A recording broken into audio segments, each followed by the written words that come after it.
Well, hope everybody's doing well. Let's start with questions on PA3 or anything else, and I'm going to mostly talk about GDB today. But any questions up front? Let's go through those first.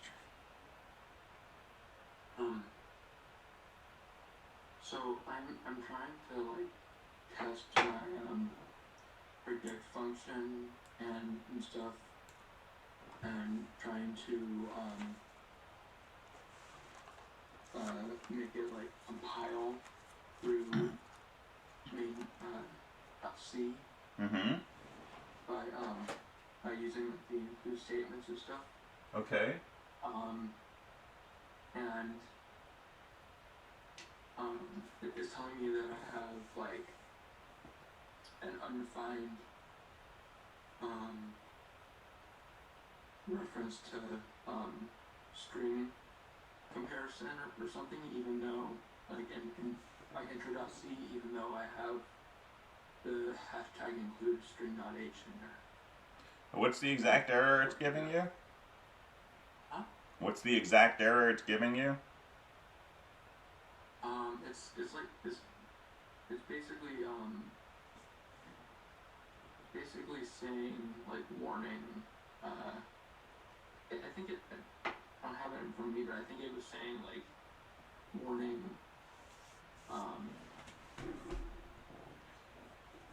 Implicit declaration. Okay.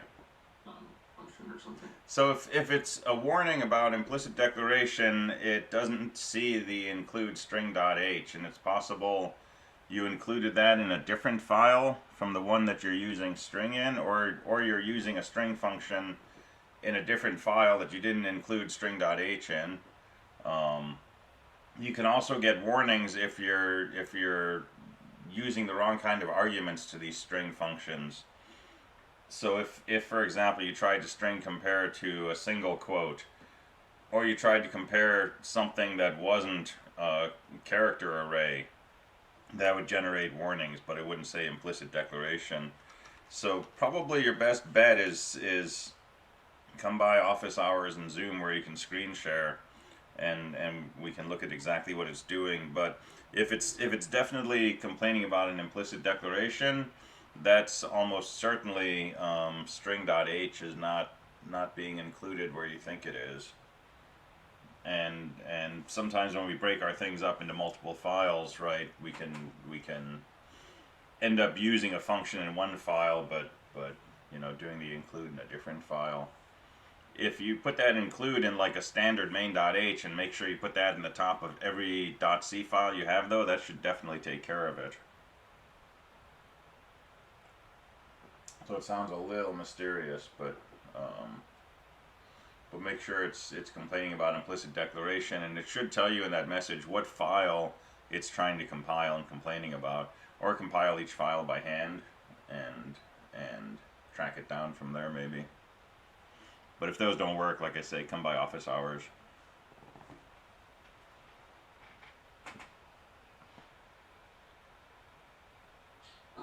Did we talk about make files yesterday? Because yeah, we did. I have a feeling. Okay. I have a feeling that I'm trying to do something that would be better done in like make file stuff. So yeah, ultimately we want to make file for PA3, but before getting to a make file, right, you basically need to gcc-c, each of your files, and then you can build your executable with those .o's. Right, gcc-c file 1.c creates file 1.0, gcc-c file 2.c creates file 2.0, and so on. And then you can link those together to make this output file main by doing a line like that. But for the sake of working on your code itself, you're usually pretty safe with this. Now this is absolutely not what you want to put in your make file. right? But just if you want to concentrate on working on the code more, right, this should take all of the .c files in your directory and kind of glom them all together into one executable file. So What that does star.c do? it any file in your directory that ends with .c is included in this list. So it's a wildcard. But if you want to be more precise, you know, you could do this. Just name all the files explicitly. But quick and dirty, this will work, right? This is also not what you want in your make file. You want something that does this. But that's at the end, right? And if the make file doesn't come together, it's a few points, but it's something, you know, you have the whole year to figure out, basically.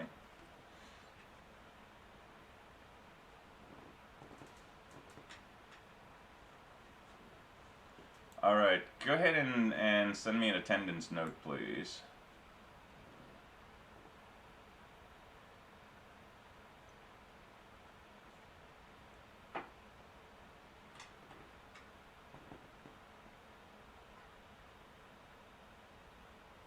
And there should be a tag in yesterday's videos for when we talked about make files. I think it was like 37 minutes in or something like that. But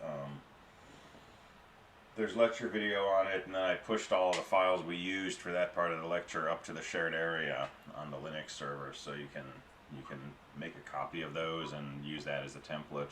Do we not have any ODPs today or this week? I don't think I'm doing ODPs this week because we're kind of doing some stuff that doesn't translate very well to ODPs. You know, you're working on PA3, but I want to do GDB and make files and things like that, and those are harder to assess automatically. We will definitely start back ODPs next week, though. Okay, thanks. Please don't do it. ODPs this week I have enough to deal with. Yeah, it's a hectic week, I think, for everybody.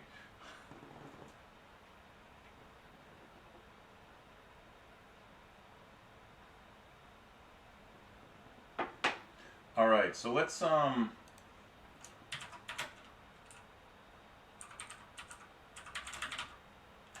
take a look at PA3 in terms of program flow. You've already got you know, a set of functions you're required to create for this assignment, but let's just kind of think about logically. What does this high-low game look like? And so we'll go with a plain old flow chart, right? We start the game up here. And there's some sort of setup that takes place, which is basically, you know, figure out what the low and high ranges are. So this is parsing the command line arguments. This is figuring out, did they type in integers? Were there typos? Did they have too many arguments? Do we use a default range, etc., etc.? So all of that, you know, I'll just put in a box here. And then we basically have a loop which says do the following: make a guess.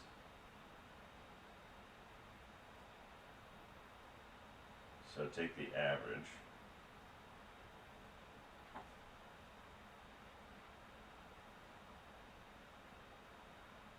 And then, was the guess too high?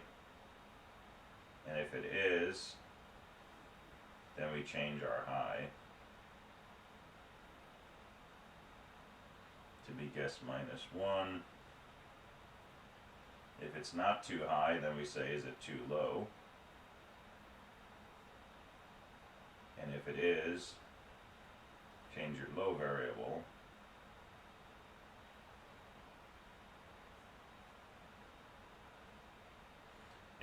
If it's not too high or it's not too low, right, that's game over.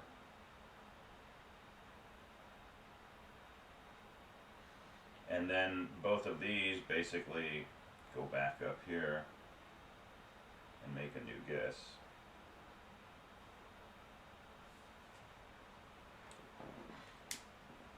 So I mean that's one way to look at this in terms of program flow, right? And this tells you a few things. You've got to have some if statements here. They're going to sit inside a loop. There's some sort of initialization that takes place in the beginning. But if you think about it like this, then it's a matter of adding details to these blocks, right? Figure out low or high. Well, that's, looking at argc and looking at argv. And if argc is 1, set low to 0, high to 100. If argc is 2, set low to 0, high to whatever argv bracket 1 is. If argc is 3, set low and high based on argv. Do some scanfs, check the return value, do the extra, all of that business, right? But we're just writing that as one block. Figure out what the low and high are. And when you're developing the code, right, this tells you, hey, I can just say low equals 0, high equals 100. And I'm not going to worry about parsing command line arguments or anything like that. I'm just going to, write 2 assignment statements for this block. And this is just, one line of C, guess equals low plus high over 2. And to figure out if it's high or low, well, we need to get information from the user, because the user knows, whether the guess we made was high, low, or correct. So we might need something in here, right, which says, print the guess, and then read something from the user. So print the guess, say, hey, I'm guessing your number is 50, is that high, low, or correct? And then read something from the user. So this read from the user, that's your get answer business, right? But for starting, right, you can just do fgets and just look at the first character. And if the first character is H, say it's high. If it's L, say it's low, and so on and so forth. And then these are just arithmetic statements, and then the whole thing basically goes in a while loop, and game over. Just print a message saying I guessed your number, and just say return. So you can start with something like this, and then start adding in detail, right?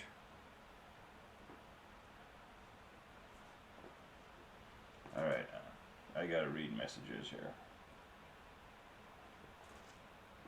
I have a question about that. Is this all in a specific function, like a separate function, and not in the main function, or is this all in the main function?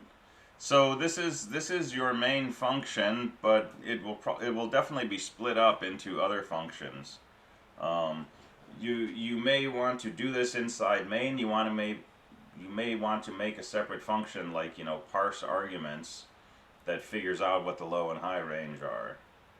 If you do that, you got to figure out how to pass 2 things back. But, you might just put that inside your main program. Your guess is one statement, but, you could make that a separate function that you pass low and high to, and it gives you back a guess. And then if you wanted to do something fancier at some point, if you wanted to create some AI that looks at the player's habits and adjusts its guess accordingly, you would only have to change that function called make guess, right? And your main program would be the same. It would call make guess, pass low and high, and that function just returns the guess. Maybe it's just the average of low and high, or maybe it picks up brain waves from the person and figures out what the next guess should be. But it's modularizing, right? Printing the guess is probably just a print statement, but then reading from the user, that's your getanswer.c file with your getanswer function. And then doing these things if the answer is high or low, right? You could put those in main, or you could make a function for that. Yeah, I was trying to make functions based off what the assignment is asking for, because it says you have to make a function called getAnswer, and you have to make a function called intro, and so on and so forth. Right. And I kind of make sure, like, I can't, because I have to go based off of what the assignment says, I have to kind of readjust how I can structure PA3, if that makes sense.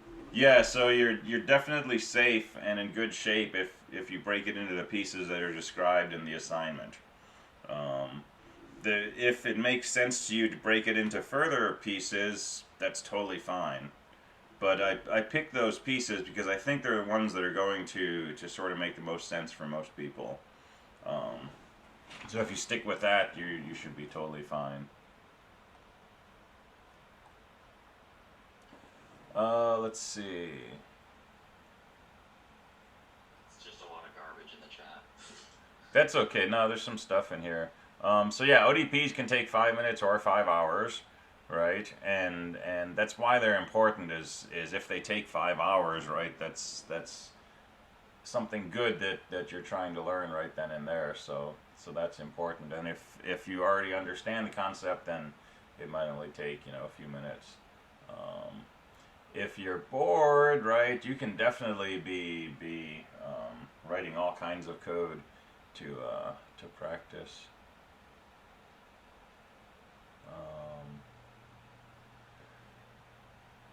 Physics and calculus, yeah, great combo. Let's see. Hold on one sec.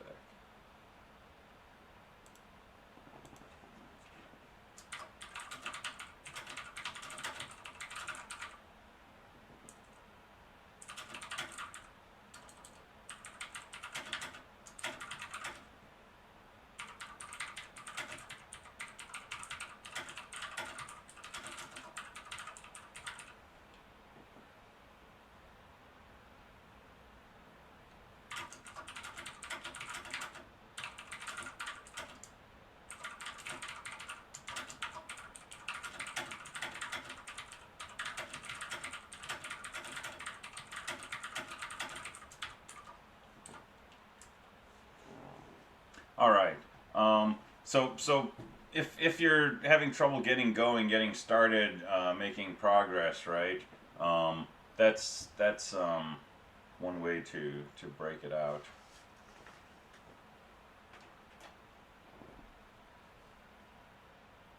All right. Other questions?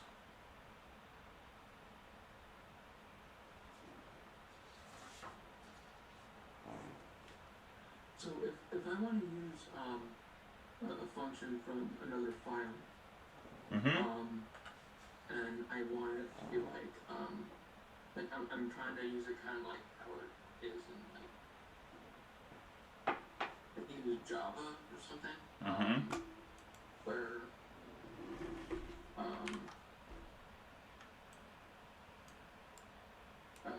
don't remember. I'm just trying to like do like a function call for my main, and then like have that go to that function that's in that file.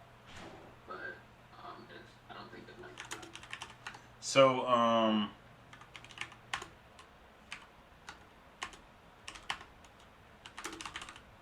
So like here's a main.c. Don't worry about the main.h for now. Here's a main.c, right? It's calling 3 different functions, and none of those functions are described inside this file, right? They're all external. And so you create a file. It doesn't have to be named intro.c, but I called it that just to sort of keep track. Here's a file intro.c that has a function called intro in it. And when you link all of these things together, when you do that gcc-o main and you list all of the .c's or all of the .o's, the compiler linker will say, hey, here's a file, I'll compile this. Now I have a function called intro. Called intro. And when it tries to compile main, it'll say, hey, here I'm trying to call a function intro. Oh yeah, that's this code here. Right? And it will link up this main program so that this call starts to execute this code.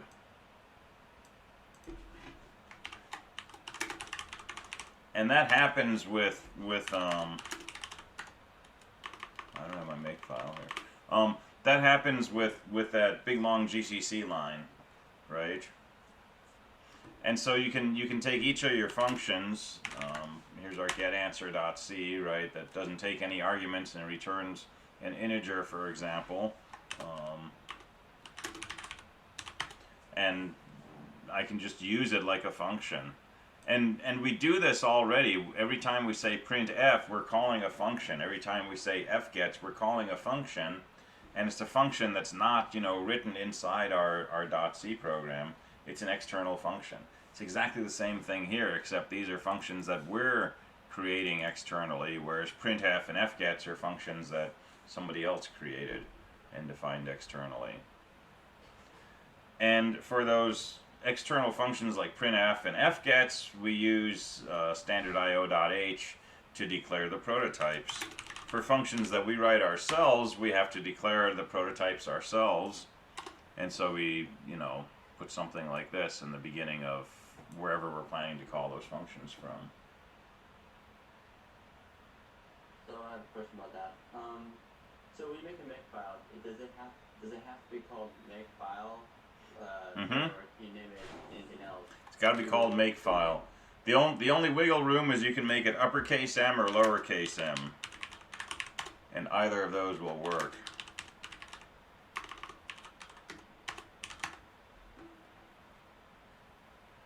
I didn't put a makefile in. That's weird. I was doing something different somewhere. But yeah, so it's either uppercase M makefile or lowercase m makefile. And then when you say make, it will look for either of those two files. And if you don't have a makefile with the right name, you'll get this message. But what if you want to make multiple makefiles? For like really big projects. What do you mean a local makefile? I think multiple. Oh, multiple makefiles. So you can only have one makefile per directory. But, typically if you were doing a really big project, you would have probably thousands of directories.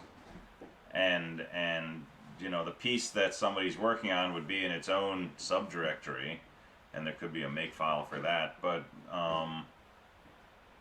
yeah, large project management is a whole different topic. You can take a whole course on software engineering and get into all of those details.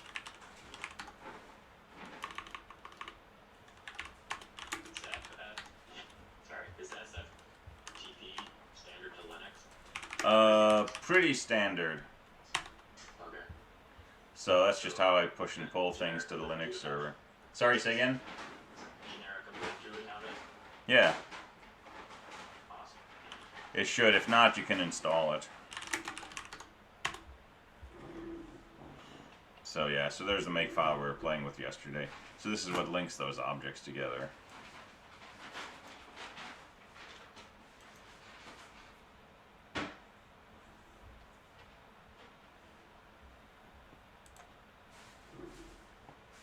And again, if you're feeling kind of behind schedule, don't worry about the makefile stuff, right? You got more chances to figure this out and use it.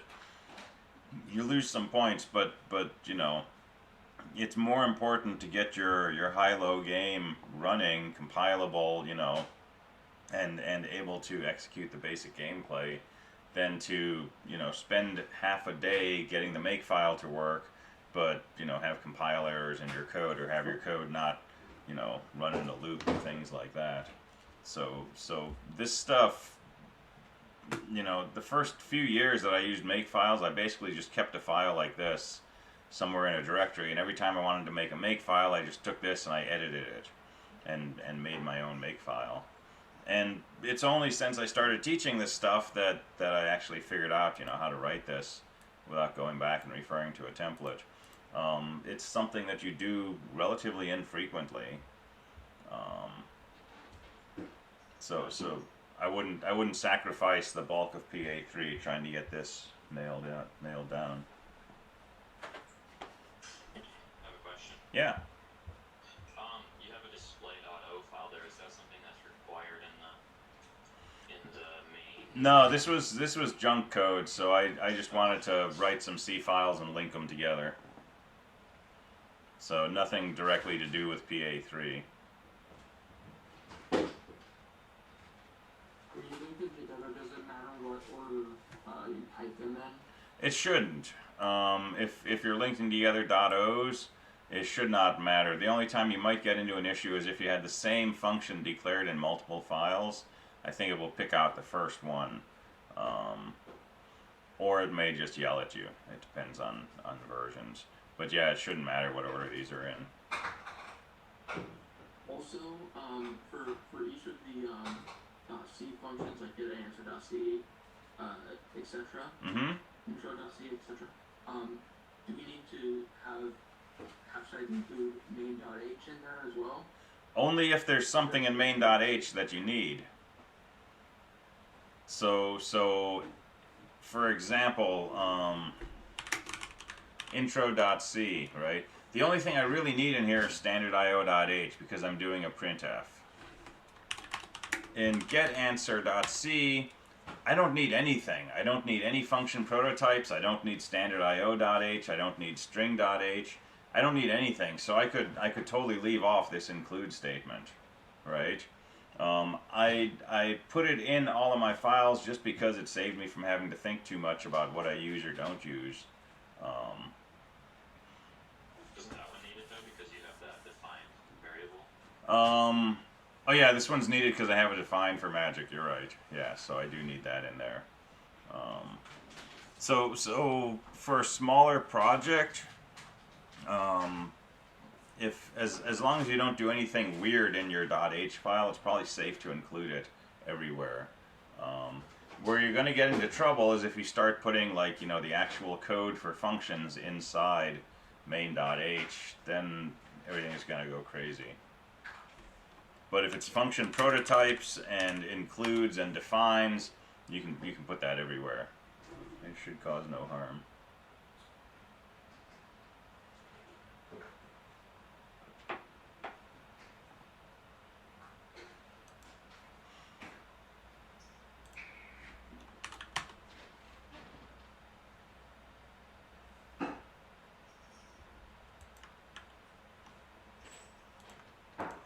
All right.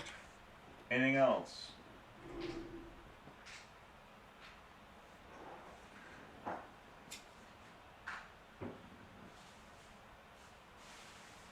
All right. So let's talk about GDB. And we introduced this last week, the notion of a debugger and what debugging is and so on and so forth. So the tool we're going to use for debugging is called GDB. It's the GNU debugger. And like everything else that we do in this course, GDB is big and complex and this big thing, and we're going to go over this tiny little piece of it. But it's got a manual page, and this just sort of tells you about how to start the program, how to use it, and so on. It doesn't really go through all of the internal commands that you have available, so it's a pretty short page. But there are all these commands inside GDB. There's all kinds of things you can do to customize what GDB does and what it looks like, and so on and so forth. And we're not really going to go through any of that. Okay, we're going to go through kind of a minimal core set of things you need to be able to debug. So to start debugging, we're going to basically say GDB, and we're going to type in the name of a program. So let me just suppose my program is called main. And here's the basic setup, right? Once we do this, GDB is the actual program that's going to start running. But at our request, GDB will start executing main. But it will be executing under the watchful eye of this other program, the debugger, GDB. And we can execute main in a very controlled way. So for example, we can ask GDB to execute one statement inside main. Just execute the first statement of my program. And it will do that, and then it will come back and it will say, what would you like to do now? And we can say, show me the value of this variable I, and it'll show us the value of I. And we can say, okay, execute the next statement of my program, and it'll do that. And we can say, okay, now show me the value of I, and it'll show us the new value of I. Or we can say, execute all of my program until you get into my getAnswer function. And when you get into getAnswer, I want you to stop. And it'll go ahead and it'll run everything in our program until it makes a call to getAnswer somewhere.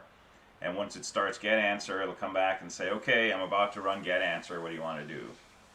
So GDB basically lets us execute our main program in a very controlled way that allows us to monitor what's happening. And this is useful if, for example, we know that when we run main, it should, print out the number 5, but it prints out the number 10 instead. Or, it should play high-low, but instead it goes into an infinite loop. Or it seg faults. Or it makes an initial guess of 0 instead of 50. So if we can identify something that our main program is doing wrong, we can run it through this debugger and maybe execute it step by step, maybe look at the values of variables as it executes and so on, and try to figure out what's going on with it. That's the general way that we're going to use this debugger. So it's going to run our program for us, but it's going to give us a great deal of control over how that runs.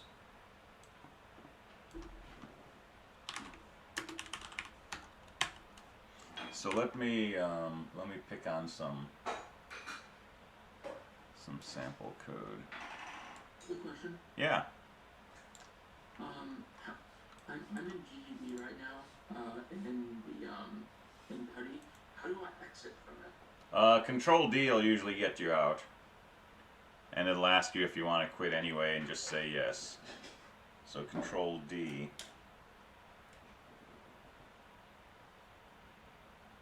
Yeah, that worked then.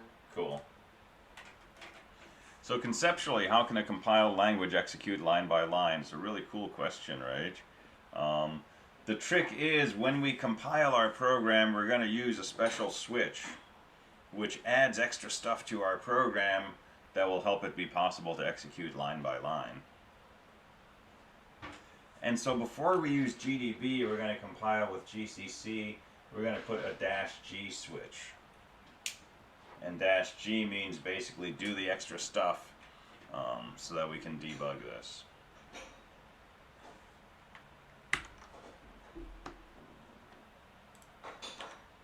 All right, so let's see. I'll bring this up. Send me an attendance note. We'll try to do 3 of these today just for fun. So I have multiple versions of an old ODP that we did, the one that counts the number of E's in a string, and these have errors in them, and I'm going to ask if you see the error, blatantly sticking out, don't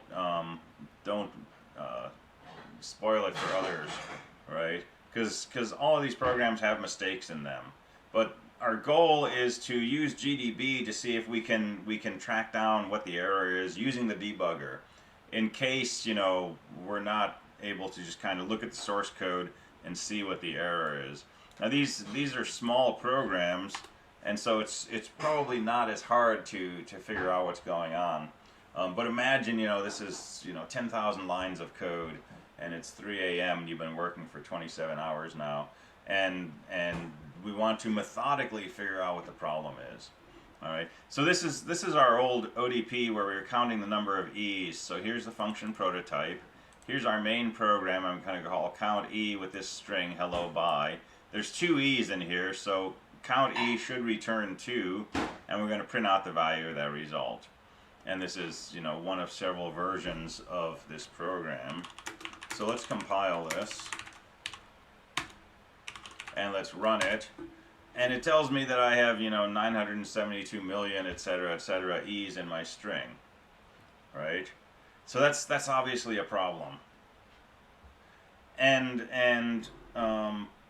if I run it again, it gives me a different number. I think I hit 1.2 billion E's this time, right? So we can probably guess what's going on, but suppose this is happening inside a big set of code, and we can't stare at this and figure out what it is. Let's use GDB. Okay. Now if I just say GDB main 1, I can do this, but there's this message down here, no debugging symbols found. Alright? That tells me this was not compiled with this G switch. And so technically we could debug this, and this is useful if you want to, you know, reverse engineer some piece of software. But since we have access to the source code, what we really want to do is recompile this, but use this -G switch. And I suggest putting -G immediately after GCC. So think of your command as GCC-G, and then put in the rest of your GCC arguments. Alright, looks the same, runs the same, but now if I say GDB main, it says reading symbols from main 1 done. That's what we want.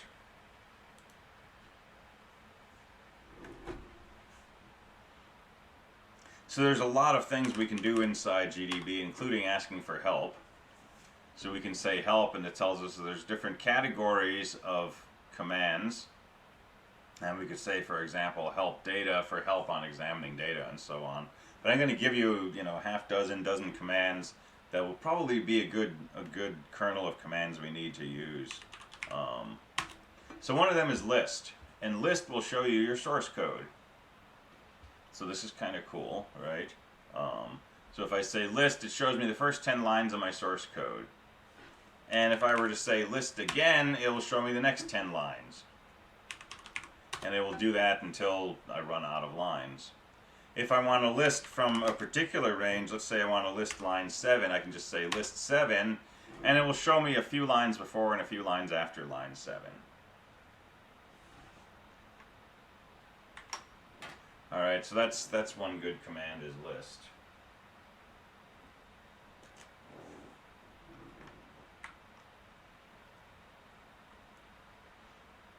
Alright, another thing is that any time that I just hit the enter key, it will generally repeat my last command. So I just did a list. If I hit enter again, it will repeat list, and it will show me my next 10 lines of code.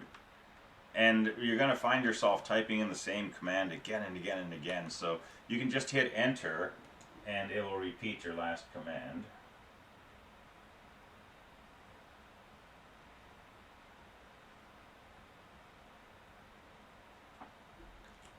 Alright, so we want to start debugging. The command's going to be start. And that basically says, go ahead and get ready to start executing my program. So if I just say start, it'll say, hey, I'm creating a temporary, what's called a breakpoint at line 8 of main 1.c. Line 8 is that first executable statement in my main program. Right, because none of this stuff actually creates any code that has to run. The first thing that my program's going to do when it executes is make a call to county. So breakpoints are, if you've done 270, it's the same thing as a breakpoint in there. It's a point where when your program hits the breakpoint, it'll stop. So if we know that something weird is happening here at 17, I could say break 17, and it'll stop right before that line executes. And when we say start, it automatically creates a breakpoint at the beginning of my program, so it doesn't just, you know, go off and run my whole program. So it's sitting right here. Now, if I want to just run my program from here, I can just say run, and it'll run the whole program. Some things that you do, it'll say, you know, you're already running. Do you want to start over? You can say yes. So if you just say run, it just runs, and you know, it printed out my funny result, and then it exited. And if I say run again, it'll run, and it'll print out a funny result and exit. So let's say start, and we're sitting here, we're about to make this call to county. So something to keep in mind, whatever statement you see, that's the one that's about to be executed. It has not done this statement yet. It always shows you what's about to happen. So if I were to print out the value of result right now, it hasn't been given a value. So we can examine variables by saying print variable. But all of our commands can be abbreviated, as long as your abbreviation is not ambiguous. And so we can abbreviate print with just P. So for example, I could say P result, and it'll show me the current value of result, which happens to be 0.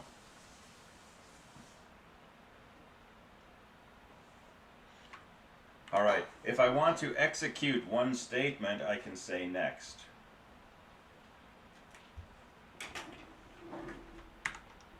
So let me say next. And now I'm at line 9. It just executed this statement. Which means if I were to print the value of result, now it's equal to, you know, whatever result was assigned by this call. And if I say next again, it should execute this print statement, which prints out result equals. And then if I say next one more time, that's my curly bracket, that's where my main program returns, and my program is exited now. You'll get weird things like this sometimes, don't worry about it.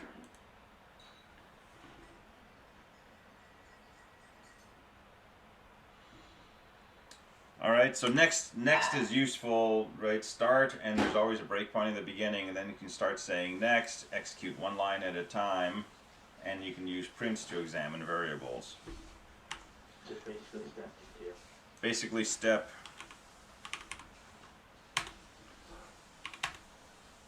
So here's the thing though, step into, step over. If I say next, it's going to execute this entire statement and bring me to line 9 of my program. But what I really want to do is I want to debug this function, this thing called count E.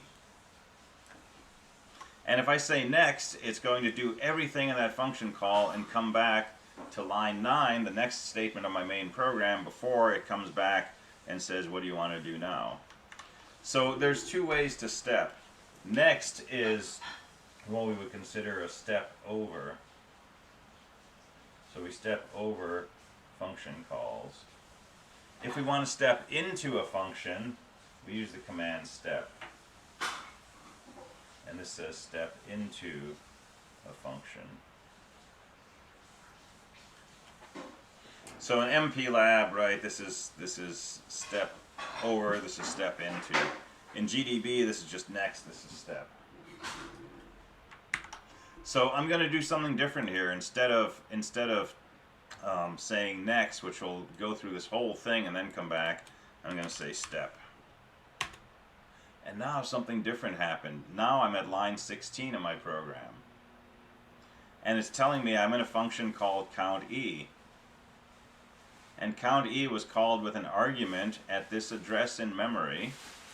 And the value of that argument was a string, hello, bye.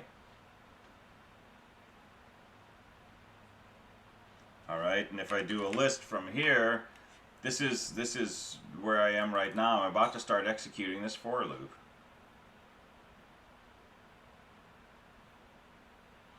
Alright, so let's go ahead and let's just do a next to go down into this loop. So it's about to say if argument I equals E, then increment C. So let's print the value of I is 0. Let's go ahead and print the value of argument. Argument is HELLOBYE. Alright, I is 0, element 0 is an H, that should not cause my C to be incremented.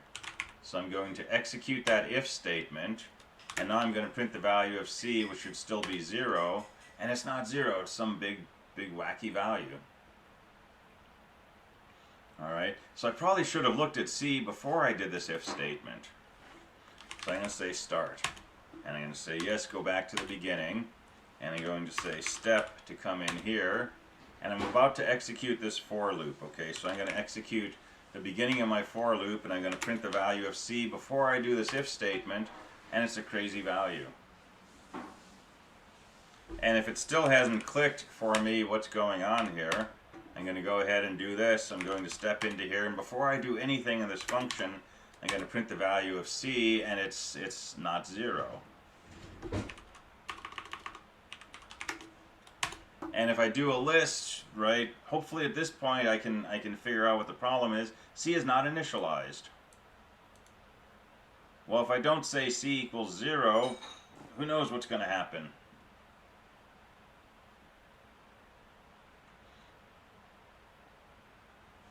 All right, so that's one issue.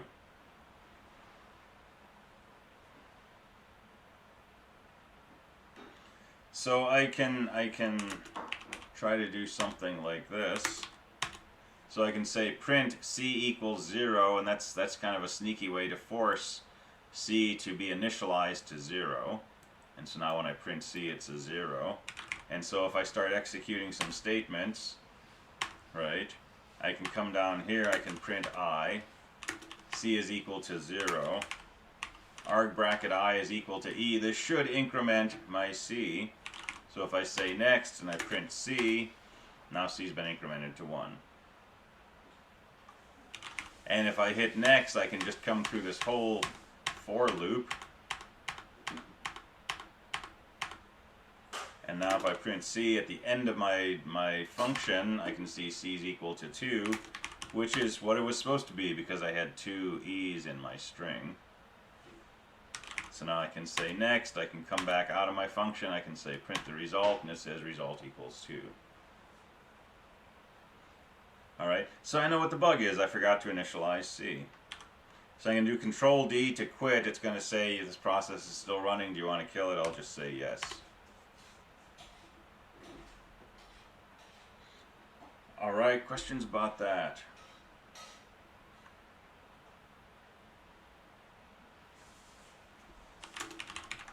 You have the commands on the canvas?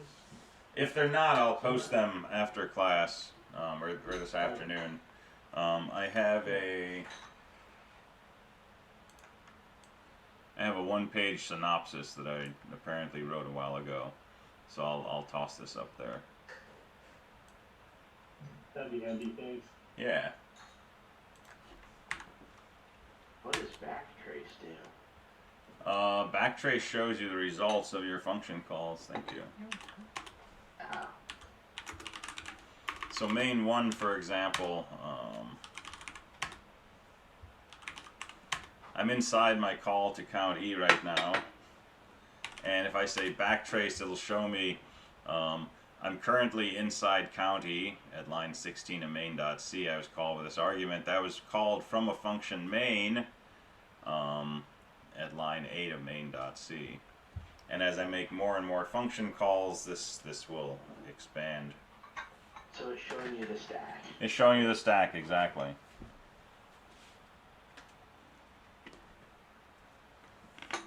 Cool. And if you really want to have some fun, type layout space ASM, and this lets you play with the assembly language. And now if I say step I can go one assembly language instruction at a time and see what's happening. And so now you can start doing some good hacking and really digging in. So here's a call to a function called string length. We're about to go inside the string length function, right? This is the address where it's stored in memory. And if I step one more instruction, hey, we're inside the string length function. This is the assembly language version of the C code for that function.